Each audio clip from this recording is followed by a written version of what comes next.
Artiza Ohe Ghana, baby, I ba in our democratic journey. Ye 2 and a more year. Your transition from military to your friend is a democratic rule since 1992. When it comes to elections, we've had a number of successful transition from one party to other. There was a time, Rawlings' time. Now people thought Rawlings was not going to hand over, but eventually he handed over. The transition has always been smooth. But Adeba Kwana the fiber. Early this anima wing a very competent, strategically neutral, independent body na option election. So especially not that body was embodied by a certain reputable Afarijan across the political divide, irrespective of when I appointed, people had a lot of respect for him. So and he was appointed by Rawlings. But there was a time or election ban NDC before and NDC lose election ban NPP didn't show that kind of thing happened. But nobody called for his head. Say, oh, Afarijan, yen tunu na yam pamano. Kufueko ojayen, your friend is saying Chief Justice. Madam Theodora Wood. Kufueko and the tenor wasn't over. There was nowhere in any conversation because abanya sasande yam pamo mo kofi. Never. So if we've gotten to a point and the same process now ya go over and akwakwesi, and people have started showing signs that this institution ni paro mo da no say ya kase ya mo na wa or mind the baba form. And Mugabe, it's not as if people are just saying this out of nothing. This electoral commission ya can say mean nemo mudie di Ghana for ne nemo mudia ye Ghana for no say nyame no na yeti ya ho ase say oh politics and democracy near the but unuya na yakasi a fan sam chichirichia. I'm telling you, sir, I got 2020, 2024 jadam. Because for the first time in the history of this country, yakwaya election, presidential election, yama different results, almost best 7 till date. Obedient to mention the exact results they declared the president, and a whole lot of issues are popping up. We were thinking, sir, going into this 2024 election, it was going to be some kind of a free rider. At least, and they were novice then. Now, they've gathered some experience in a certain momentum to be a free and fair election. So, not this time around, the crowd is going to be worse. We've seen these people flouting electoral rules with impunity. You go constituency elections. Then we move the ballot box, everything to Accra, the soldier for the police for Kucha. Now you go against the earlier declaration, which is unconstitutional and against the law. But these people were doing these things. Niemo muye nyina back and forth and net yaba bedruwa ablekuma north and naba bone of contention. Akwaya ojina TV so or your press conferences here. Echo parliament called 2 and 2 under oath. Echo swear catch and some no bacano and no credit no babaka na okwa ablekuma north. Omo wie bibia aka 3 polling stations and ombeke kan bom na omo declare and a parliament jetum na you'll be expected the electoral commission will follow suit. Few days after, the same electoral commission be catch the Ghana for so there be asabna ya kan and yes na 19 polling stations say ya run a pin sheet ira na Mugabe mechira say electoral commission ya resource no with all the money and everything to run election e okroma timi conduct election enya na dwe na conduct election no in the broad day na obaka a pink seat, and that alone should be a justification for us to annul the entire elections and then go for a real runner. You should know that institution is a very dangerous, incompetent institution. We cannot just overlook and let it just ride like that. Because my culture say, I don't know more, setting a very dangerous precedent in the future. We can go into a presidential election where Kumase, sir, the stakes are very high. The whole of Asante regional pink sheet naira we cannot rely on the political parties at there but the whole Asante region yakotono foforo when that thing can affect Obi fortune in the presidential election. Don't you think they Jabato Kroma say these are the kind of president these jokers sitting on the electoral commission are doing, and we think that it's normal? For me, the run fund must go on, but we must not forget about the incompetence that has been displayed by these jokers sitting at the electoral commission for the past year or more toy with the emotions of this country. And for me, That is my consistent position on this particular matter. They are setting a very dangerous precedent. And we cannot live in a country where state institutions armed with massive resources to run an election or run into some kind of childish mistake and come back and just say, we see you say, Sikana run. It's from Ghanaians. And if these people are foolishly causing financial loss to the state, don't you think somebody must answer for that? Oh yes, when you're willfully causing, this is foolishly causing financial loss to the state. Oh no, it's not harsh. I think, sir, you see, we must begin to interrogate some of these things, people properly, because we cannot live in a country where people mess up. Oh, in the name of Minianum, Sir Professor Melson,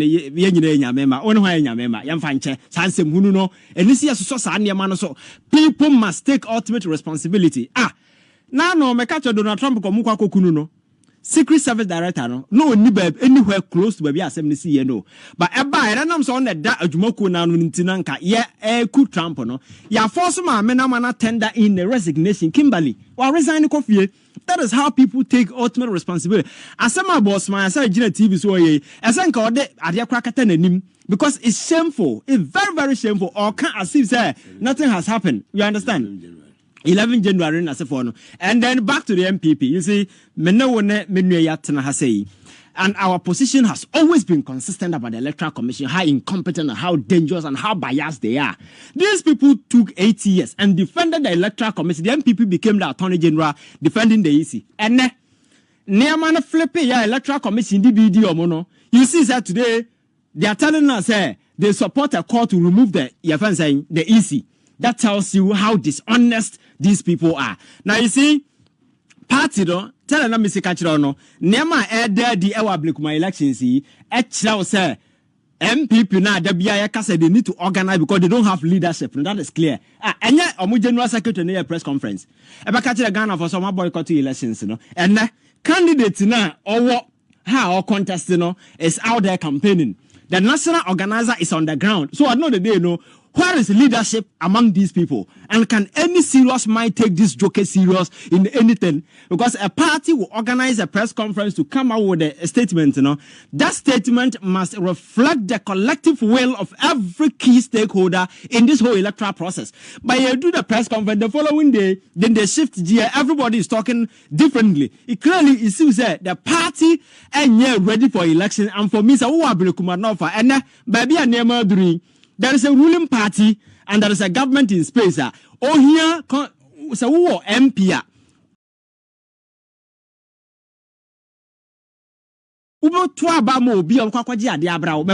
Maybe before now, I see a chess card.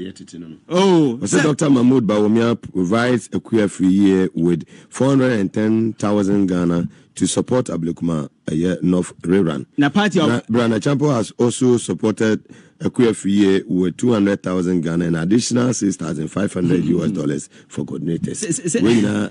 Yes, the contest no you'll be a president into almost almost powers. And that is exactly what is happening. But for me, I think that what Ablekuma, you look at the atmosphere or how the economic situation as a former, at least if you have a representative in parliament here, or a part of government, because a party that is in opposition, I feel I will offer candidate from opposition. And now about they're buying for how many 4 years? It's quite obvious. So what buying any your friends say to me is very difficult when it comes to development. So I think that the people out there, they will look at some of these things now. But me say we must not forget what the Electoral Commission has done, because me catch us here tonight. Kroma say and deny for 4 good years without a representation. Sadia is on an Electoral Commission, and today Niamahuru no moya in 2020 elections and Ghana we they have repeated same, even worse under 2024. We cannot just close our eyes and say, oh, Ablekuma de Yakwakotwa they have ordered a rerun. Make this rerun come or order no. I'm against this particular rerun because I think that it is setting a very dangerous precedent. It will come back to bite us. I think that collectively, so everywhere we must all be on top of the Electoral Commission and make sure say every single single petition that has been submitted to the president, he will follow through and get these jokers out. Because for me, I think that they are continuing sitting there and endanger the prospect of our democracy. One bit a trend, senior way back in 2016, 2020, 2024. One of you say a bit. Oh, I think that seat in your seat, a safe zone for Ubia. Seat in your seat as a warrior, it has been alternating. Because the NDC has been in power before, the NPP has been in power before, and this has been in power before. But this time round, I think that the dynamics are quite different. Because I 2024 elections now, not Sheila battles now, not all your MP but I the close gap are not there in the numbers no more can and clearly give you indication say a very close contest. But now the atmosphere and the dynamics at play are quite different from before 2024 because now there has been a change of government. There is a new government in place. And people there might definitely want to align with the ruling party. Say, but yeah, or candidates because politics is about development. Yeah. And I'm sure that people are going to take your friend saying cue from some of these things, making sure say they will endorse the woman Obin. Rabna Obin Abanako because Onana is so easy to influence development. No to me, Eddie Bibiaba. Ama atimia affected the life of the people there because there be a politics and say me party me na me koto aba ma ne keke uto aba ma obi a obetime influence policies no de mpuntuo ne niam abrawo na sabe ya nipa abra bo besesa. That is all that politics is about. But aban na wa lose or kwatena ncha, you don't know when they are coming back no e na wokofa emu MP aba besi your friend saying o parliamentary ticket no the day abrawo it means that one kasa wo your man boy for you pay development what I say. So I think that the people will vote and vote wisely and show that mandate will be given to whoever. Maybe point in this Mensa Sama not that the electoral commission are a bunch of jokers. Say we pahwa. Me no say about but now be calling for their head because the sins of the electoral commission, they've crossed their Rubicon and we cannot allow them to continue sitting there and play electoral commission. No. So all that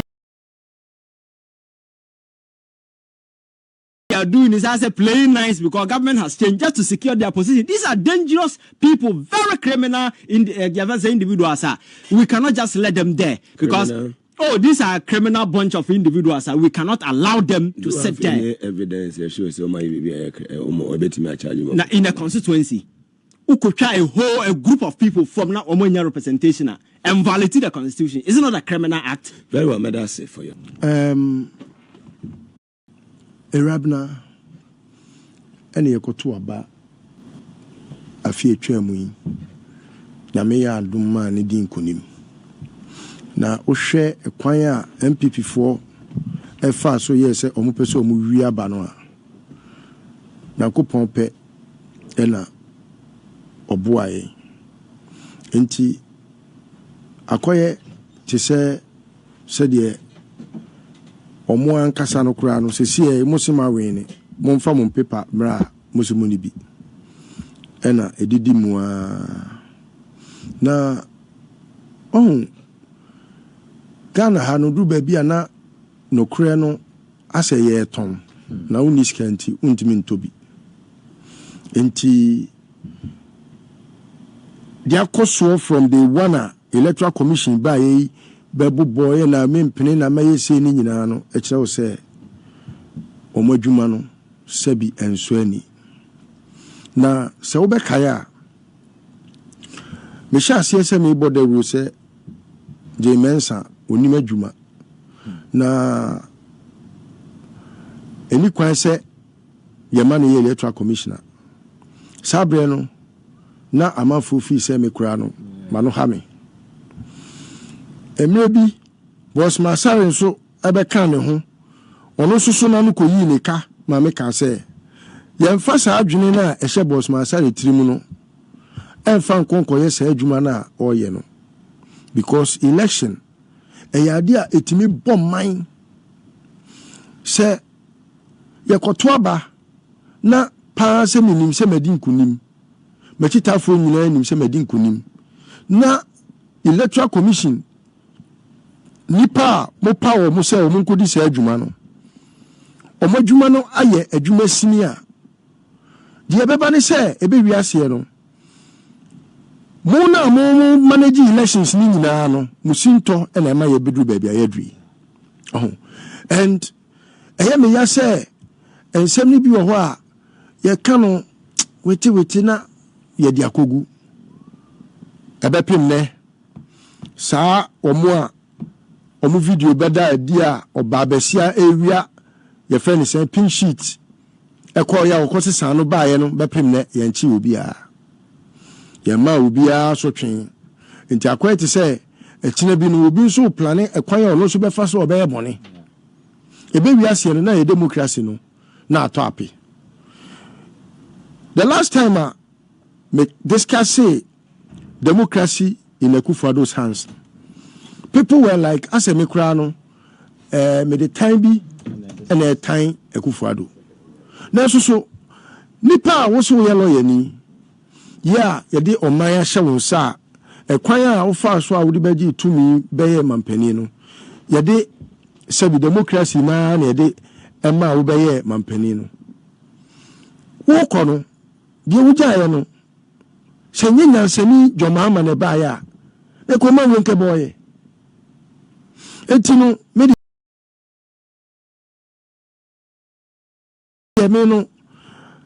I will wait for a later date to discuss electoral commission properly.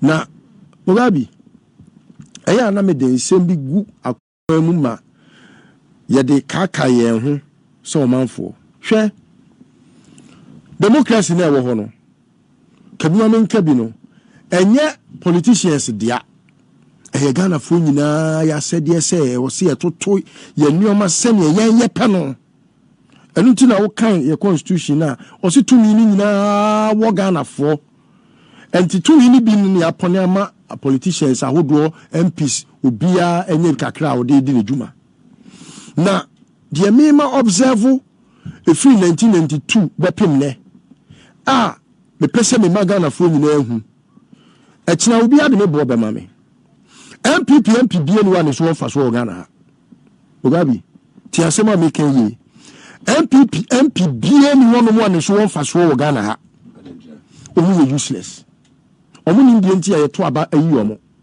They are just there to occupy spaces. They are irrelevant and very useless to the core. NPP bien wo baako trend one so one faso baako dia wo adwene ye wo so papa onye papa they say MP bien one so one faso ma o man we and anane constituency ubodi na che so useless until pa kan no too because nipa watra na se bedwama che pa o MPP na se bedwani ayo say Jean Mensa bonsu wo so am ho ne wo. Can you say any one thing I will say Jean Mensa betimi aka say anunti wo useful ema constituency no ono na atram na chebedwam 28 years of the life of the constituency no 28 years. So o call na chebedwam plan wo ba e ka de ba no aka mfie menu odi mfie aduasa. Now we hear the life in Swami constituency. And there be a many Asante man I am fatu because I want to be free.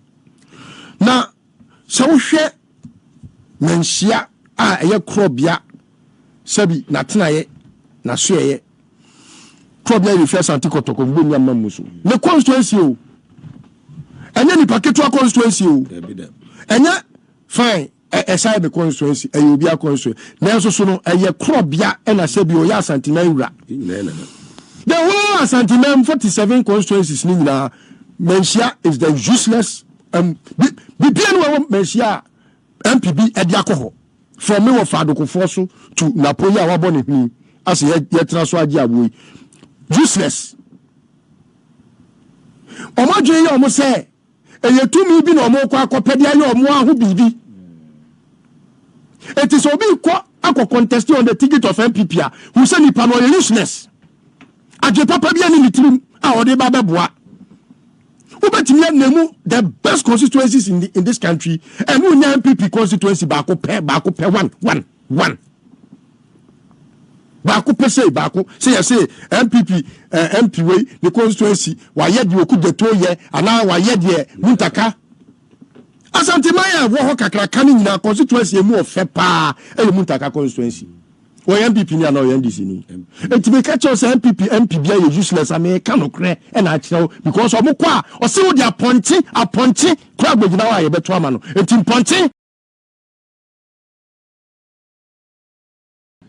ekwet ni koji etumi afeni matuase what was it enti no me cash yourself so say na wa ko waste vote say me MPP ni na me koto aba ma MPP MP because obey useless one more constituency no one for the papa bi ama wey obey our contest constituency on Ekwefie wa mo ne ho modern e no mo ko fa Kwabena Agyapong ba ebetu ne koye ena wono akọ China ko pen sika nya ne ho ena afi wasaba se ekwan bia so no e wo se o contest esabe MP na constituency no edi enfie aduasa mienu na aduasa miensam ne ewi MPP na atena so saa esla kura moto tio MPP na atena so saa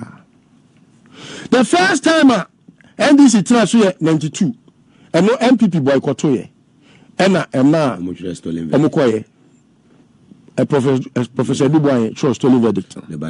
Now, so we share this background here.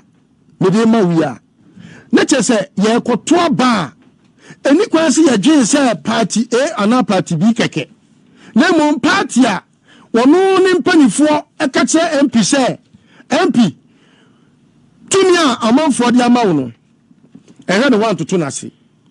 Abribia no make sure say Obama unan aye ntientia e wo constituency ho na uni omadi nkita ho na waye omanfo na omoso ma wo no omasede ene omahede e di ama wo mo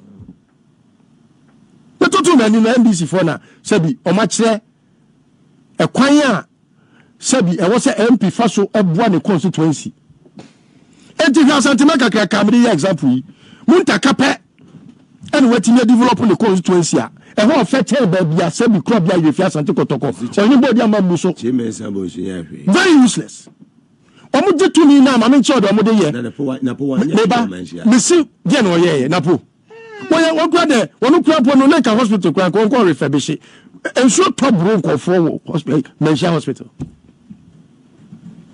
enti ye primpuntio Asante man ko so eni ye prayer me sorry a me komuntaka wa me tia no Ever na basu useless na onu kwade na nkose nko yechira onko ayirem kura. Now me say regional sika ko wuntumi nko house chan they are yes single project okuma. They are very useless. And na tumi ma mo ji betra nkran ha. I said o kan me Agyarko. Me say me ka MP bia useless. I me ka with emphasis say what the Asante my pay example say e wona you strong mood. Let's say indicate Amon adanse and Kate Amon yakase wo Kate Amon fa de kura bra ebra ofie kura ma ne mehwe ofie so ma wo de ofie be ma no na de constituency kakraka wi akoma no na dwe humie no o ka se utise kube no e de na wo ka kire no it is so fair eti no eya ade bia e wo MPP amanyokuo nim omo mebra hwe omo ho selfish interest ade e be ko ni botom MP no to abama ni yo betra nkran ha either so beto die wo trasaku ana say wo common fan no e ma akese ene e guess to kese ene omo de fa so your ban so dia ene de mintimi nka e ma de man fani de momo na de omo ye de mintimi nka ehu ameka wo otuma say ahun kan ko na omo de den ono omo de sepem etinu omo so ni mfa so we ya wo pre MP wo pe nyina o pempi no se ne be ya osusu se waye boni bi wo baabi enti me pempi o pa bodi ni nyina obi a wo ko pempi te se Sammy awukunu ni nyina o mo pe bibi di akata so because o ya mpi a wo immunity untimi nkwankwache ne se ma che ne keke enti no pra mo pri ni nyina eye because wo pe baabi adwane akote o pe dwanko bia na osusu no wo hwe Ewabna obiya o kwako pesiti ya onye MP da o me se ne so won fa so che MP bia ya ka bom a wo constituency wo from Joa Pia to Akufo to Battles wo come me ensakura bom a Ewabna uko constituency ni ma ne ma me ne papa si school bi at some point crown yes school fees crown po no wo de bra school no be year exams no wo de wa pass ya wie na wo de wa kɔ no a wa tuma ni adwuma bi a wo ye no crown no that be tua. These are things that people were talking to me about 3 days ago me ko ete rabna no ayo bi a wa be household person constituency na jinatum ana wokɔ election so we ne ye ana mo se ne ye nkonko ye na wo ade original osibidi photocopy Kwaku Adan original ne way original na mo pink sheet original na way adia ekosese ama uhu baby also de to the Ablekuba North constituency 2024 ba ekoto ye hu sem e be pie mu 2025 imu se Ablekuba de akamu no electoral commission de abetu ja se wo se omo rerun omo to the biom with 19 police station bi omfo se basabasa e bi course nti no ho de na wo se omo to the biom the NPP says enya de omo be run for any rerun bia because omo no omo candidate ni ewini dada omo de court high court in conjunction bi omo be so de to jumedi no so it has been dismissed this afternoon this morning rather na omo abo asem na gu ban say ya wa futu be say for the party because NDC do omo so mu jirem omo de ntizo dogo bi kro na abe. I don't make no question on America. They talk on them because they are against MP. No, some of them can say in the NPP demo. It didn't. What I say because you election dynamics for nothing. No one calling election. NDC are winning big there. Some you already own your majority. Now that better service for and some I buy. You know, because say for nothing. Put on share with you come we are no. That is who can also say, why are they? Maybe another man has to against NPP. Don't I say? For future months and something, another man to against NPP. One here, so how? Also, some Kwabena Dubois 96. Dubois in America. We try to NPP. There's so many things that will go where your friends are would to me against NPP. It's a whole package. I won't talk about people. Most likely we will lose. Right here, they're very simple. Most likely we will lose. Now, maybe say, electoral commissioner say, my quality results, no. I got three constituencies. And I caught to say, I won't call in them.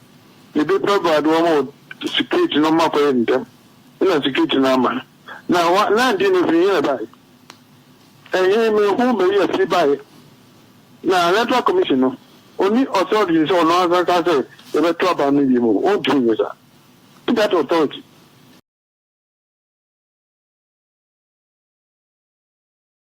In the day circumstance, so that's why to be let a court naka, and no, or you do good.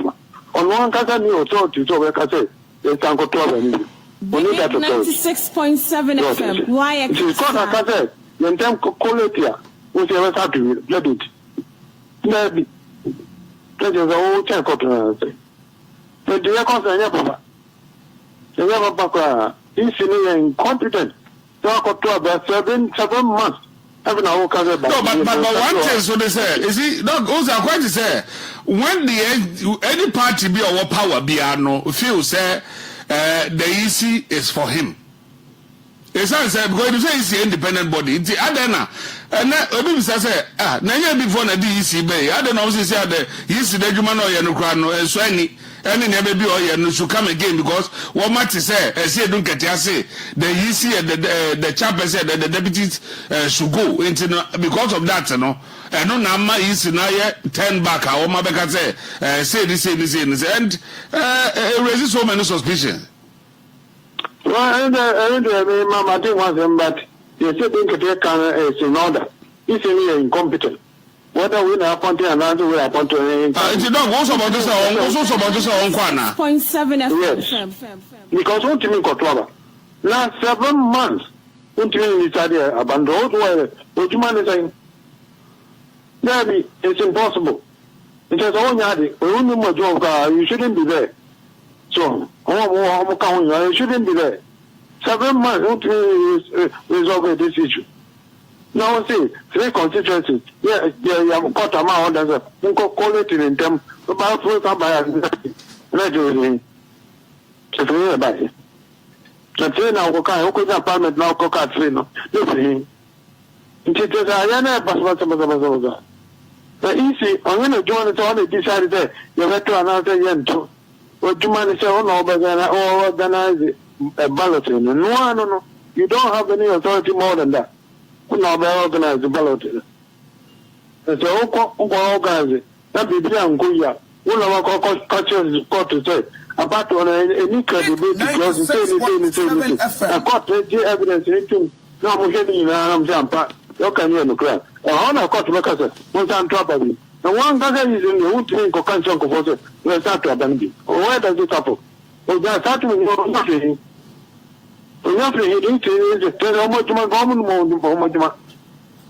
That's the problem. They don't know their work.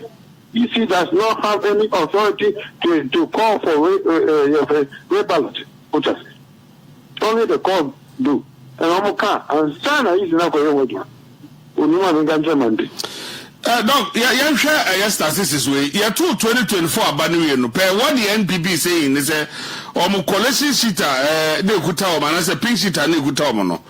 The woman na friend na kuya owuso free of the NPP ninya 34,613. And NBC ni no ujira a friend Urabna Obe no enya 34,199.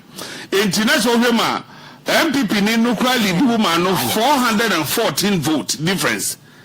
Enti adena say yes yenko runner with 19 police station because per what you are saying na ka 3 pe they say e be a problem or hunting no yeah no they no be count na who become the winner. Enti adena womo contest womo be some part. You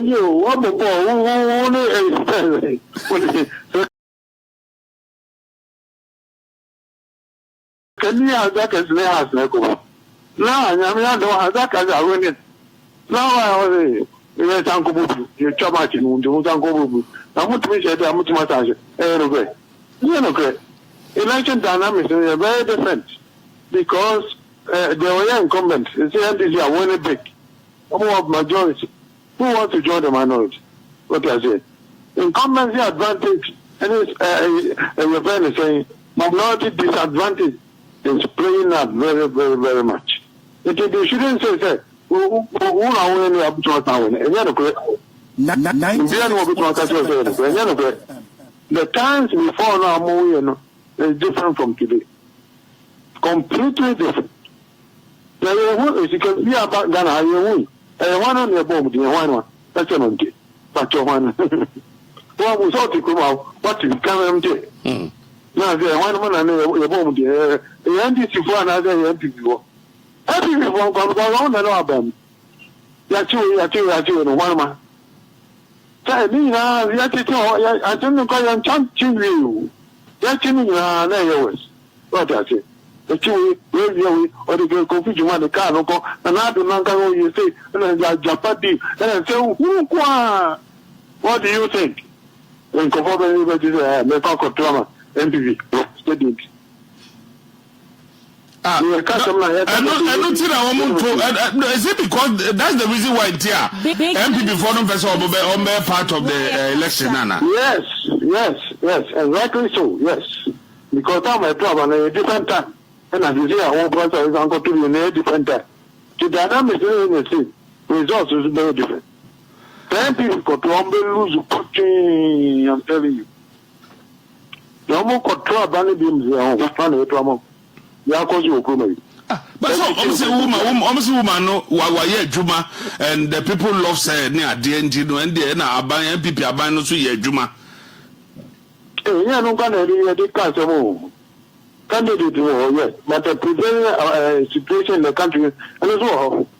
And this time no crowd ever carry more weight than specific constituency. Yes, I say. And to be able to catch the same situation, and then of it, and then some person go to be. It is more advice be on this one now. Advice be is would you suppose more boycott election and as always na ebia democracy ayeka wase na ntumi nya adwuma 6.7 FM. Democracy na na ewu no na ntumi no se. E na na ewu. Electoral commission wa ga election. Wa kan aba no. Ko fona ni bana ko to wande. Mo ko ti wa sala ya to aba na you. Na wo kan na ya asem. Na wo kan ko kan ni ye ne ko ka so na. O dia ta ko tibi. Sedit. Asa na zama bi te ya sa du. Who are top energy? We are to have energy. Who are kind of thing? Kawaka, you are coming to now, quarterly cocaine come now of the declare. Who over something like causing you don't have that authority. The other can hire theatre to about it. Is that what you do? You only see a trouble. Alice.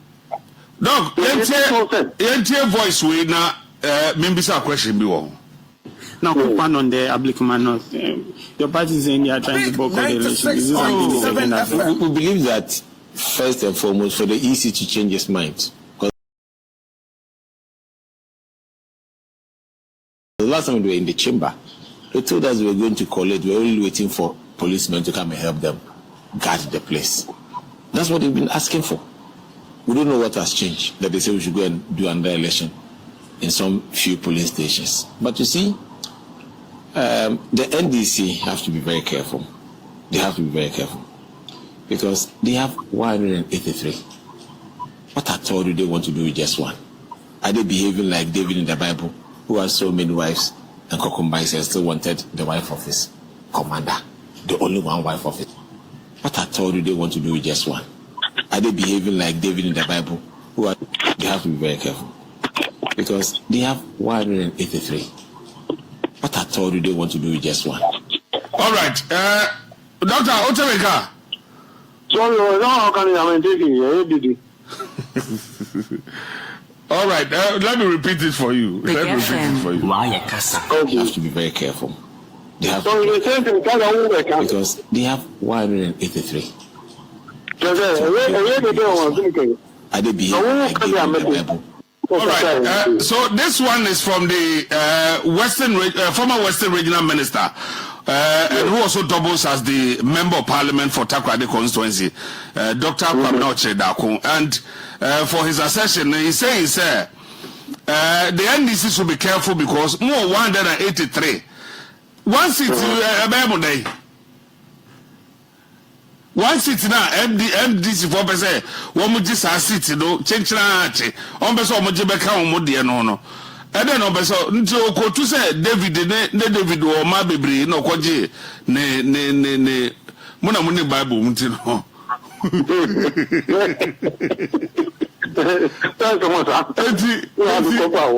Yes, the question is, sir, we don't cado. Yes, I can MDC for Nyama because more 183 or more 88. They say, I should grab a quick a classroom, a classroom. But we can't want to still be the answer. No, Coco, why? But dog, I understand that Ghana for a real fair deal. Yeah, 2020, there were some seats that were caught. Because Osha that will sit there. Nanado came out to say they will go to court and claim all the seat. Greedy,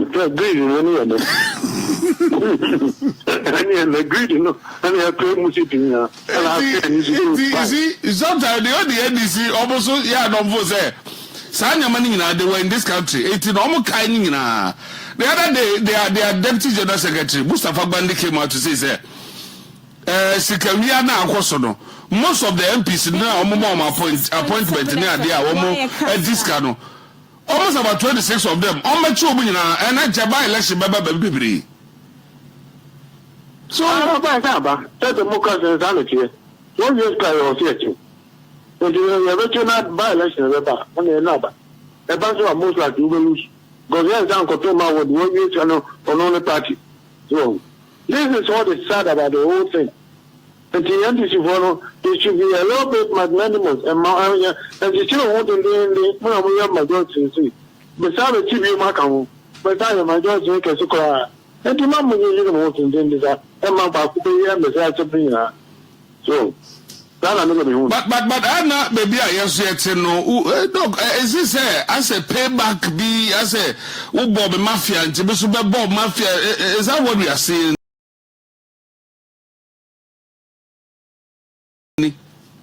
Oh, the report is we are there and your papa.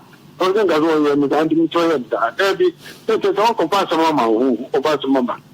And one thing I would mean to run on every body and not abandon to 96.7 FM. What do you look at Casa Mujay? So there's almost uncorrect demonstration. Now, they will make me a Basio. No one who are some among Canning Nelson. No one almost all naked, Monko boy. And no boy now by a friends of police. And what will do here? Showing for indecent exposure. And a public nudity. So, that is wrong with you. Don't mind them. I want to hear. I tell you, why are there bonnet? One really can one young son who baby, a Japan deal, that day, oh, ECG. And no one knew. One can't do my young some sooner so that that's the problem. That is a pattern and Korea. Or no, who is ready with you. Yes, he passed on a funny entry. Who give me any contract on yet? And you know, people want to be a who. To be a who am a cat of the child, someone and I will go in Masra. And I will be a bicycle 96.7 China too, and a down. And a down. I'm moving to a want to do younger or 2 years ago, and a down.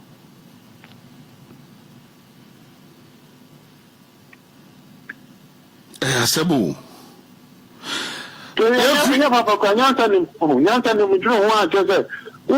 Contract. I would simply say on your contract in your eye. Now, 2 years away, you say, Piaka. Not only you put a discount now, which is kind of rocket of you, or what discount. Yet, 1 year, some woman to your children, what is kind of in the year? They know that this can Monka Germany. That's a mom to the German in the year. Original chairman. Now we are with chairman, pretty much just a gun and pump in the Volcano. Now, stolen cars out. Yes, sir. Stolen cars out. I can fire BFF with a new wisdom. Winchester car. I didn't even a free initial. It's a wound corner. Big FM. No.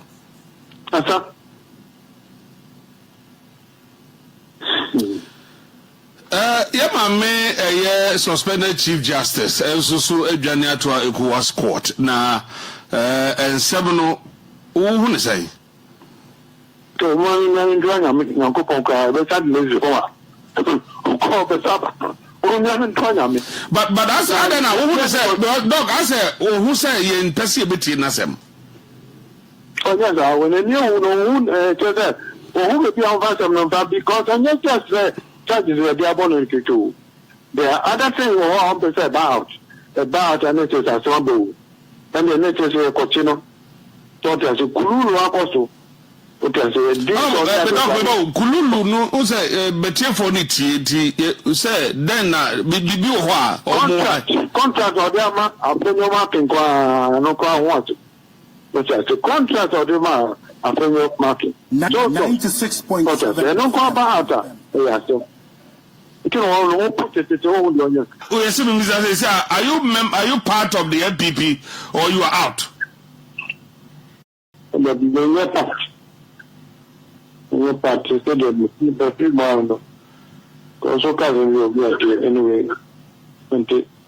it's less of a time always 2 times. It was that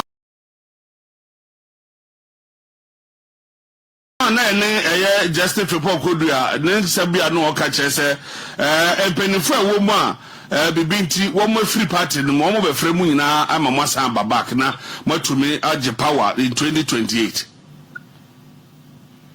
And we are going to back. In a country in the back to the body. You can know, it was a question. Oh, so you're sharing this, you're doing. People party no crowd 96.7 party sir. Members you be a basbasa, be so good to me, basbasa, to be a carry. Another buy some of the year, someone can be a Tiana. And this are a partner. Because a buying to a party no. As a ban who are buying your part all the way. Any some strong. You say, in company, we are buying but was be any of so car. But the Musa, no one because I have a situation. She can some corner will be a pen, will be a winner, we are not a far. We know the far, and the cosa. Because there were no more cars, almost say Allah no any pedophobia or moon 50 minutes because Santa Juan Bar set in Penifo and a bit to Abeka and Obaba Casa, and you know, and I don't know more Shana party no Indian and also, but as a move free. And I did know I want to say ideas are there, so we turn and cocoa bread, dear. So now can't be in here. I'm a Savasano, there by.